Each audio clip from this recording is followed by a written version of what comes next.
Done, everyone?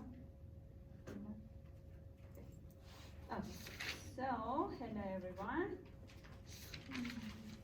Today the topic is very kind of, it's not too depth. It's kind of easy. Do you remember we talked about population and sample? Can you tell me what is population? Whatever you remember from those times. Like the entire, for example, like the school, like the entire university. Entire, very good. Entire group of individuals, right? Population is entire group of individuals.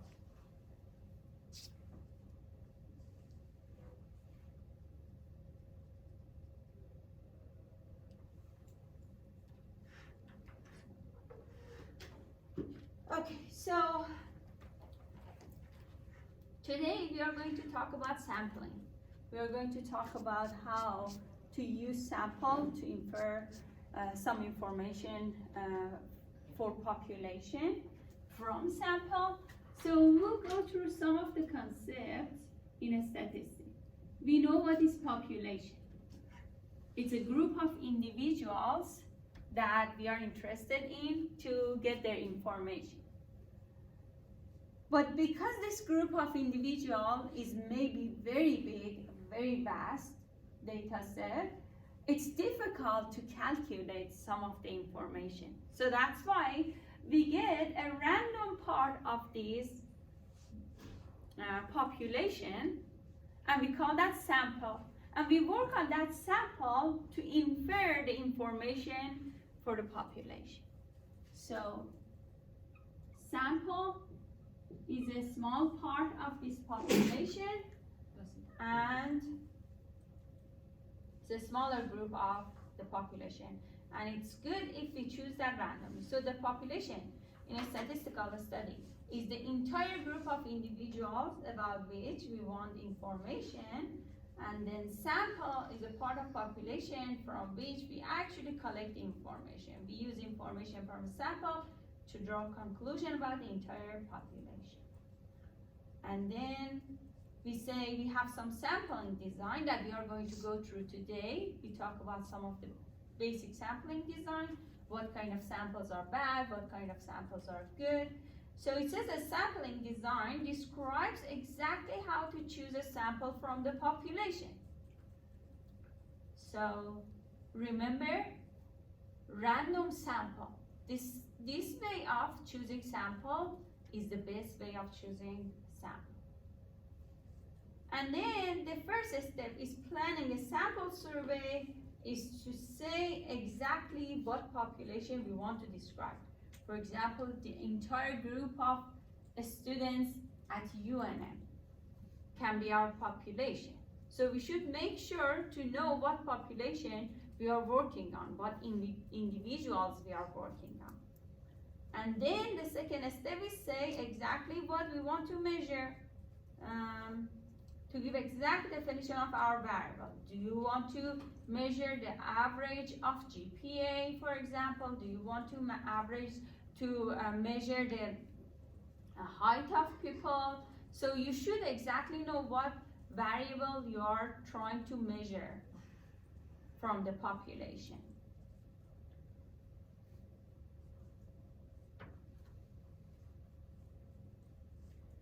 Okay, so now here is the example. It says a political party sends a mail survey to 1,500 randomly selected registered voters in a community.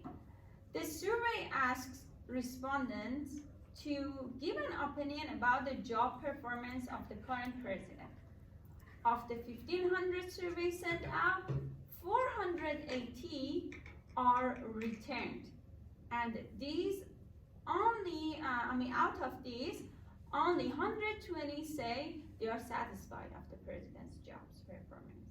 Okay, so first of all, we want to see what is the population of interest in this study. Can you tell me? 1,500. Continue. Registered voters? registered voter, right? We don't have to say 1,500. We can just say entire group of registered voters.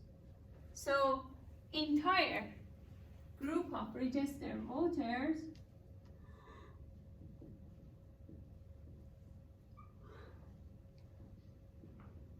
will be the population of interest.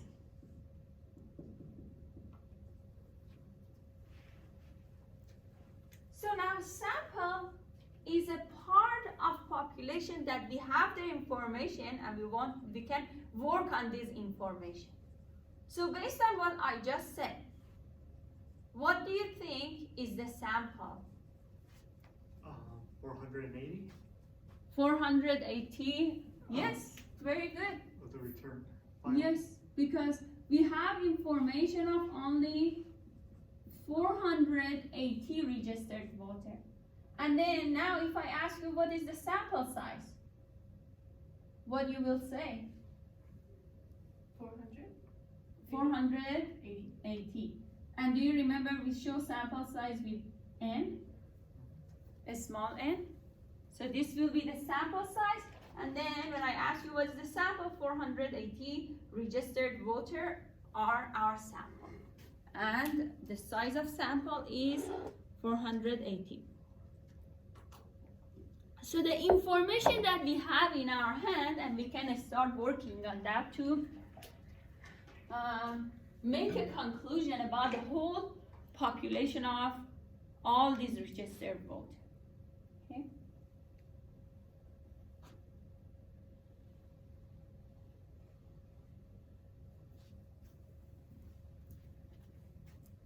Okay, so do you have any questions so far?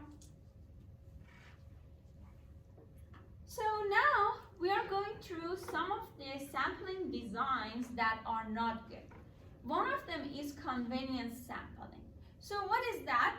That is when researcher or person who is collecting this data chooses the easiest way to collect the data and not considering the whole entire group of individuals. He or she is considering just a part of this population, not the whole different part of population. So the example for that is that, for example, at UNM, we have different departments, right? And a person wants to know the student's opinion about their assignment, the difficulty of their assignment they have. A person goes front of like mathematics department and stays whole day and asking question from the student who enter or exit the department, right? This kind of sampling is convenience sampling because that person who is collecting data is just choosing one place and not going all around the campus to ask different people's opinion. I mean, certainly if he is staying one place, just a certain type of students are going to answer his question. All the students who are at math department. And then level of difficulty of assignment, maybe it's way more or harder than other departments, right? So he cannot get a accurate conclusion of his survey because he's not choosing different part of the population to collect the data from. He's just using the easiest way, the most convenient way for himself to choose the data, right? So this is a convenience sampling. It says a sample selected by taking the members of population that are easiest to reach is called convenience sample. So now we know convenience sample is an kind of a bad sample, right? Because researcher chooses the easiest way to collect the data. Okay. This is the example of convenience sample. It says a student asks each person in one of his classes how many hours on average they spend studying each week. So he's just going to one of his classes. He's not going around or asking different students in different classes. He's just choosing one location, one place to collect the data. So this is another example of convenience sample, right? Do you have any questions so far? So another type of sampling design which is bad is voluntary response sampling. What is that? That is whenever people are volunteer to respond, and these samples are not good because you are not getting all people's opinion. You are just getting opinion of people who want to respond. For example, there is a news station like Fox News. So they have a certain political view, right? And they advertise the website. Okay, everyone, go on the website and choose what president you like, right? So this kind of sampling is not good because who is watching that news?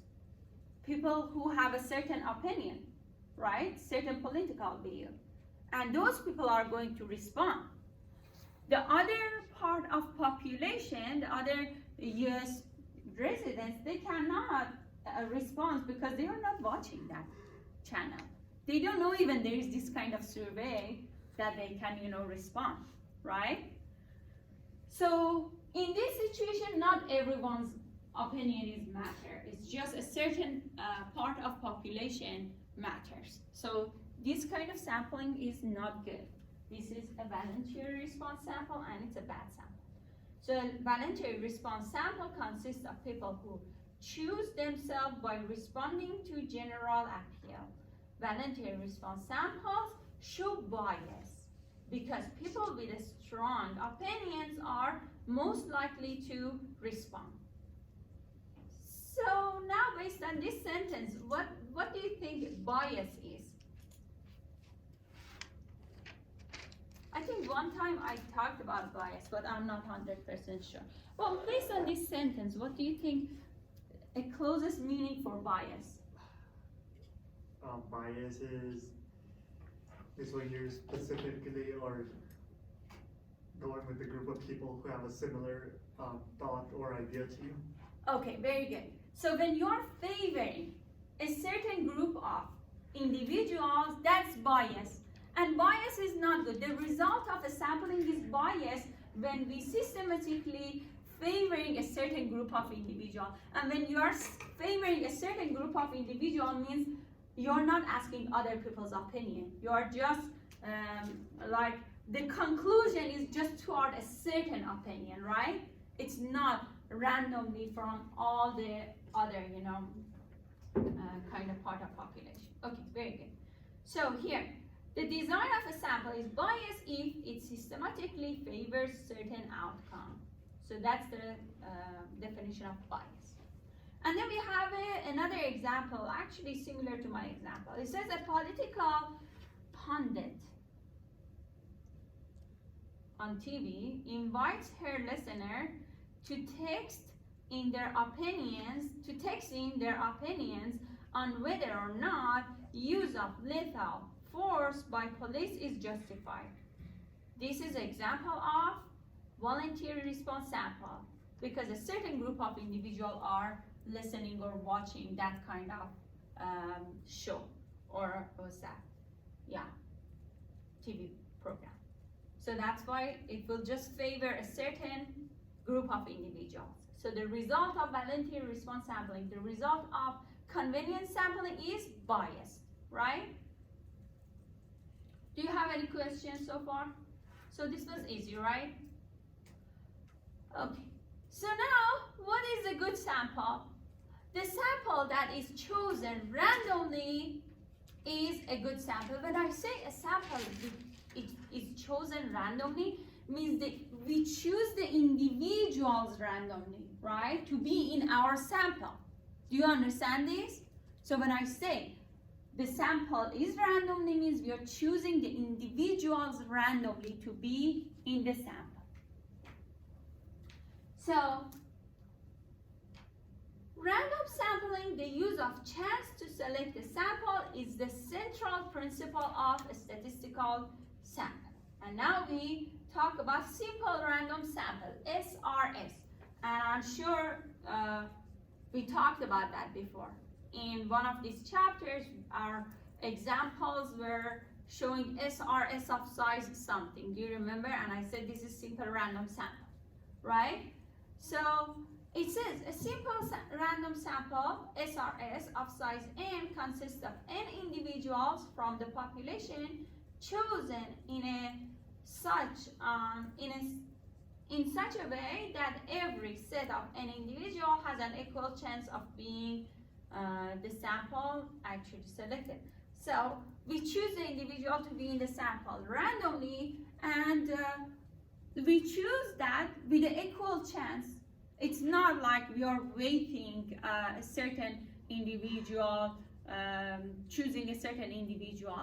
So in another way, when we, for example, I mean the easiest example when I'm talking about weighting is that when you roll a dice, so all these faces have an exact same equal chance to be shown, right? And then if part of this dice is like dented or probably damaged or whatever, that causes some certain outcome to be shown more often. So that's a weighted result. But if the dice is a fair dice, every face has the same equal chance of being chosen or being shown. Okay, in practice, use random numbers generated by a computer or calculator to choose samples. So we talked about that before. Even computers is not considered to be completely random because human made that, right? And then we talked about like there are noise wave on a website that generate random numbers, and those are certainly random, completely random. So there are different ways to get random numbers. Today in this class we are going to work on tables, like table Z we have. So I'm going to hand you some tables that show you some random numbers, and we work on that to choose random samples.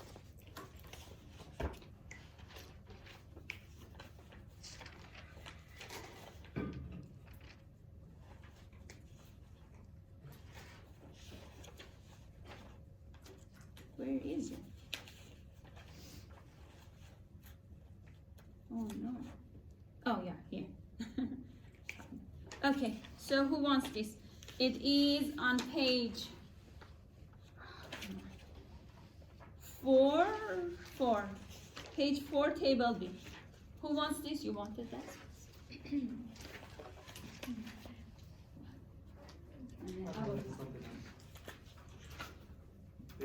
Table B. here's the other one. I did not. You had mine? No, I printed it. So table B, do you have table B instead? Maybe. Yeah, page 4. You have it? Did you find it? Oh, yeah, I did. Yes. Table B, do you have it? Yes. Right. You got it, everyone? Okay, so we are going to go through this table. If you look at this table, let me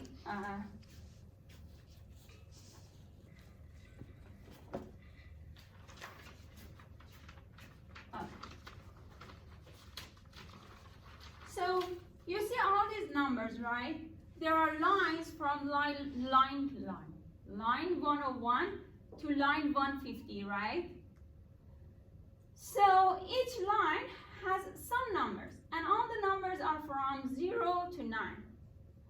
All of these numbers, if you close your eyes and put your hand on any of these numbers, that numbers will be randomly chosen, because if you put your hand any places on this, all these numbers have equal chance to be, the number that you are choosing randomly. And these numbers are generated randomly and written here in a random way. So how do we use this? Okay, let me read this and then we go through example and we go through the steps. Okay, it says a table of random digits is a long string of the digits 0 to 9 with these properties. The first property is that each entry in the table is equally likely to be any of these 10 digits. And then the entries are independent of each other. That is, knowledge of one part of the table gives no information about the other part. So these are the properties of this table, and then how do we use this table? So first of all, imagine we have a population of like 100 individuals. We are going to, first step to use this table is to label each of those individuals. If we have 100, my population have 100 individuals, I'm going to label each individual, for example, individual number 1001, number 2002, 003, up to 099, 100, something like this. So if I have n equal 10 individuals in the population, I'm going to write down population size. So pay attention to this. When I'm showing population size, I'm using capital N. When I'm using sample size, I'm showing a small n. So if I have 10 individuals, I'm going to label them in this way. 01, 02, 03, 04, up to 10. 09 and 10. So do you see the relation? When I have 3 digits for my population size, all the labels, we call these labels, have 3 digits, right? And then when I have 2 digits, all the labels will have 2 digits. So we are labeling each individual. For example, if I have 100 students, here was Sarah, here was James, here was all their name, for example. We are labeling each individual, right? And 10 fruit. Apple was number 1, banana, orange, and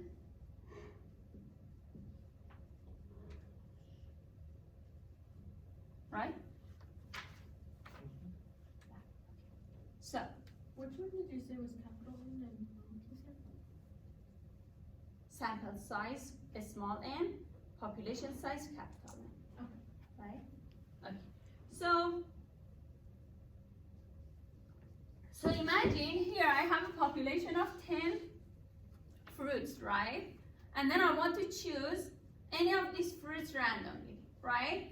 I can use this table, choose a certain line and go through that line and read 2 by 2. Read these numbers 2 by 2 and choose random numbers. Okay, so first I'm just talking about labels with you. Now do you understand how the labeling works?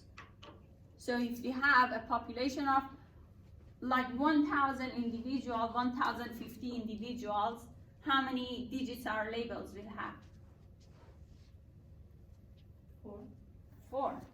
So I said if our population size is 1,050, our labels starts with 0001 up to 1050. 50. Good. Right? We label each individual like that. Right? So is that clear here? Okay. So this is the labeling. So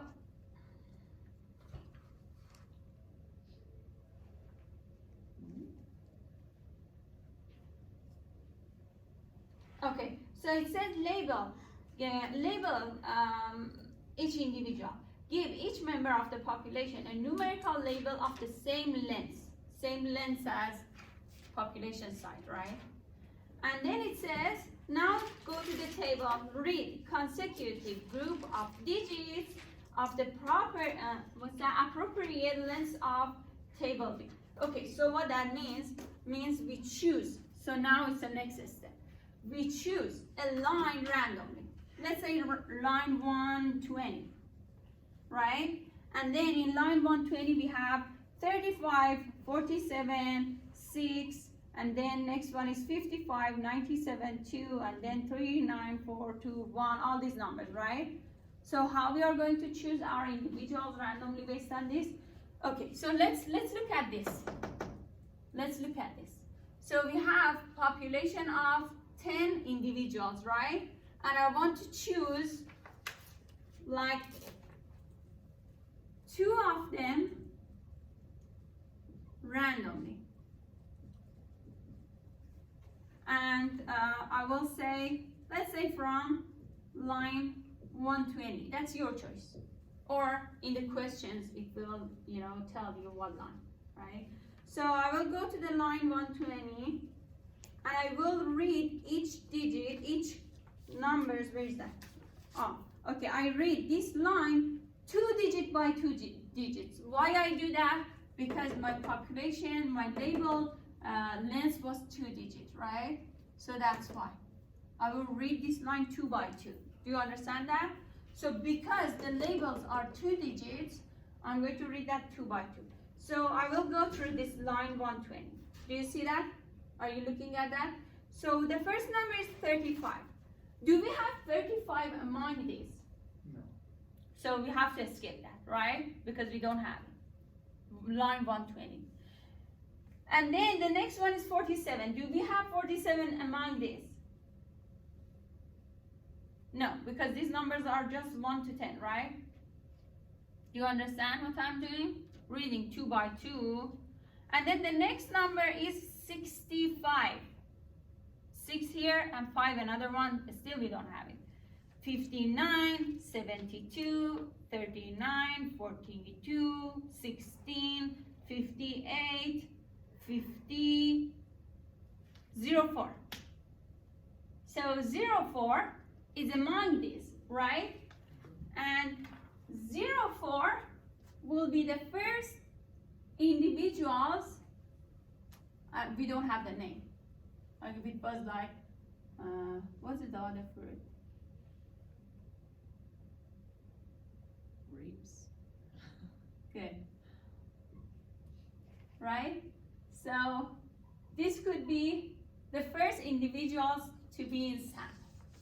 Right? We want 2 of them, right? We have to continue.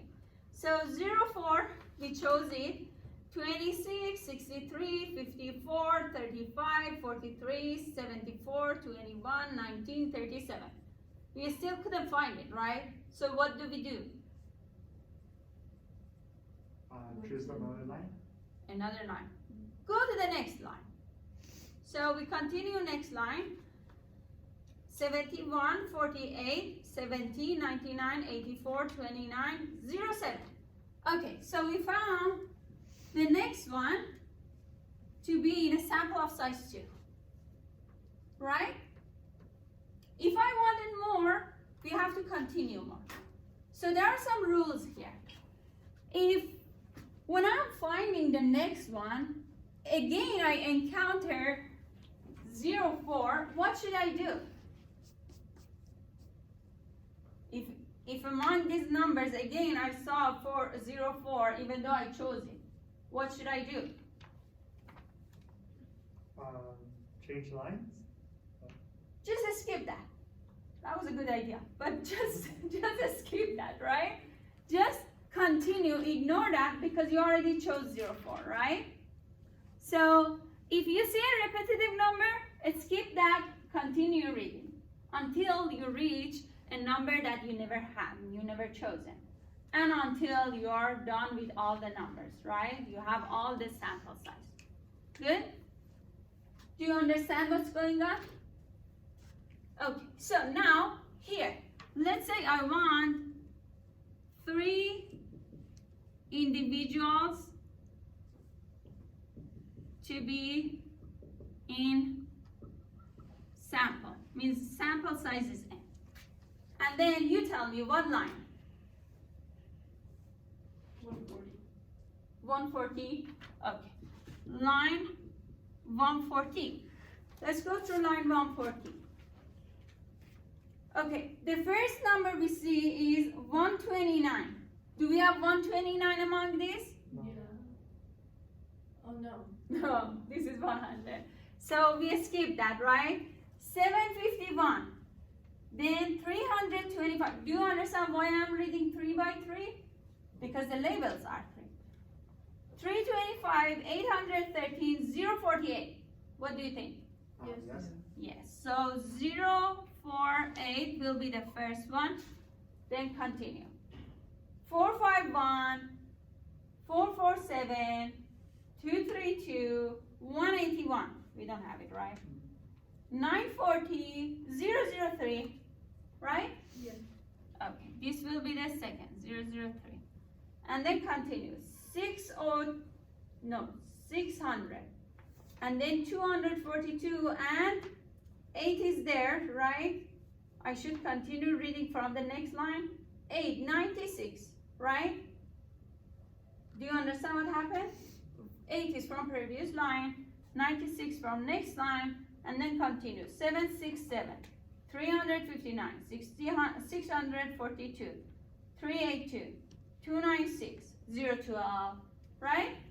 Okay. So here in this way we choose the number of individuals that we want to be in our samples randomly.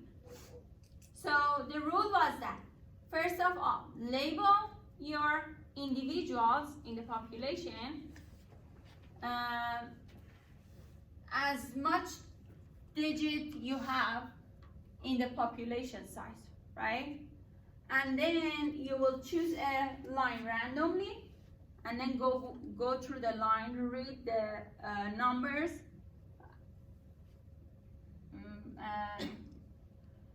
based on the number of digits you have in the labels, and then when you see a number, you chose it, and then you see that later, if that's a repetitive number, you have to skip that, right? If you are done with the line, you can continue to the next line. So these are kind of rules. And then there is one more thing about labeling that I would like to talk about. So here, we have 001, 002, 003, 099, 100, right? But I could label them in a different way. So I could label them to two digits. How? I could say this is 01, 02, 03, and 99, and then what would be this one? What did 00 instead of 100? And 00 stands for 100. So these are two different labeling. And then if you choose this, you have to read the digits 3 by 3. If you choose this labeling, you have to read that 2 by 2, right? Good? Do you have question? No? No question? So now here we have these names, and imagine these 28 individuals are our population, the whole population. Well, this is just an example. I mean, we say in reality population is very bigger, right? This is just example for you to understand how we choose random sample. And then we want how many individuals? Why didn't it tell how many individuals? I think 4. Okay. Yeah. Oh. Huh? Did you see that? It says 4 hotels. Use the random digits provided to select an SRS of 4 hotels, right? So 4 means your sample size must be 4, right? SRS of 4 means sample size is 4. You should choose 4 individuals. Okay, I don't know which line is that. 69051. Okay, I found it. 130. It's line 130. Okay, so it's showing line 130. It already labeled all the individuals for you. And then it's, okay, so now you tell me which individuals are in the sample? 0, 0, 5, 05. 16, 17, oh, skip the next 17, and the next one, 20, And then, which one? 20. 20. Yep, 4 of them, right? And we have all 4 of them. Correct? Do you understand how we chose this? Labels are 2 digits, read them 2 by 2, and then the first one is not chosen because it's not among 28. Then the second one is chosen, the third one chosen, next one, no, this one chosen, and this one is skipped, and 20 is the last one, right? Good? Do you understand everything? Okay, so now here, work on this on your own. And then I'm asking you to use line 15. When I say 15 means 115, right? Choose line 115.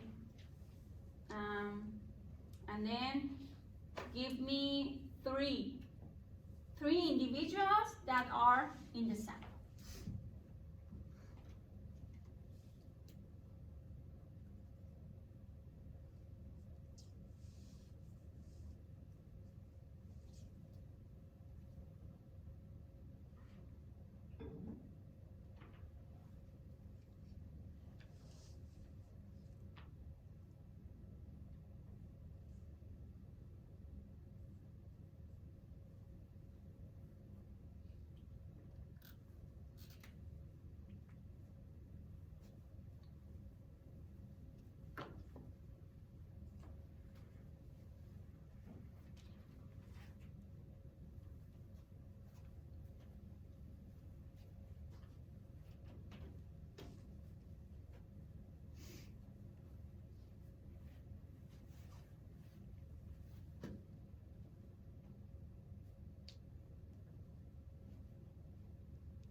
Found it.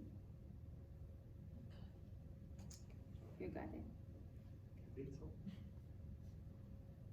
Was that everything in one line? No. No? So choose the next line after that, because I want to see if you all get the same answer.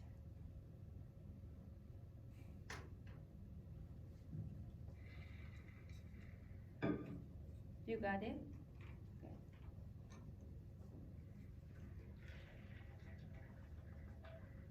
Done?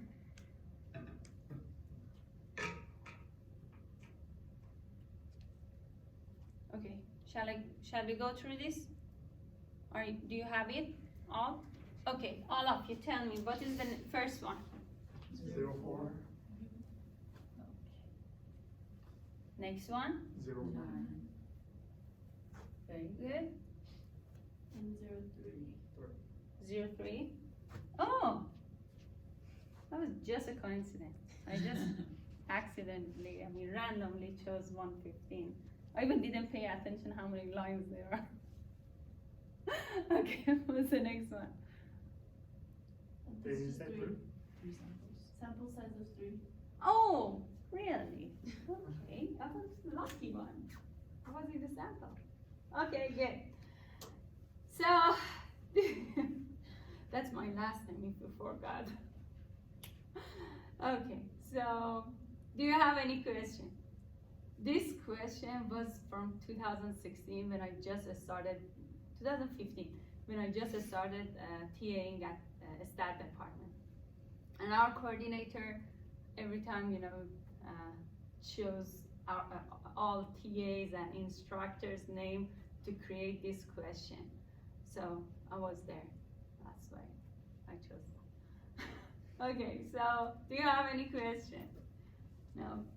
Okay, so now, what is inference? So I said that we are going to choose sample from a population because population is very big and it's difficult to like calculate mean, standard deviation, this kind of variables. But sample is a smaller part of population, and if we choose it randomly, it's the best way of giving a conclusion about the population. So it said the purpose of a sample is to give us information about a larger population. The process of drawing conclusion about a population on the basis of sample data is called inference. Why should we rely on random sampling? Because it eliminates bias in selecting samples from the list of available individuals.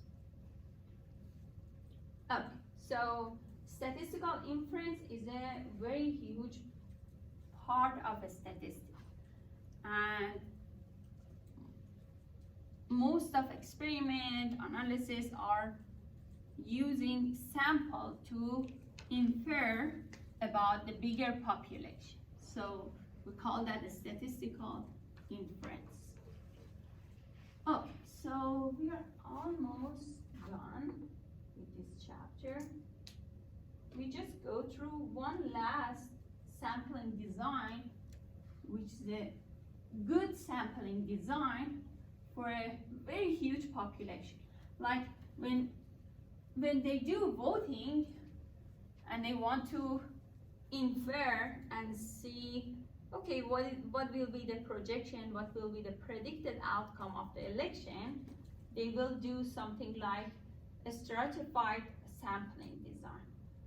So what they do is they group the whole population to different groups. Like America, we have many states, right? And it's a huge country, it's vast. And we have like 52 almost states, right? And then each state can be a group of this huge population. And in each state, we can get a simple random sample of the same size as another state.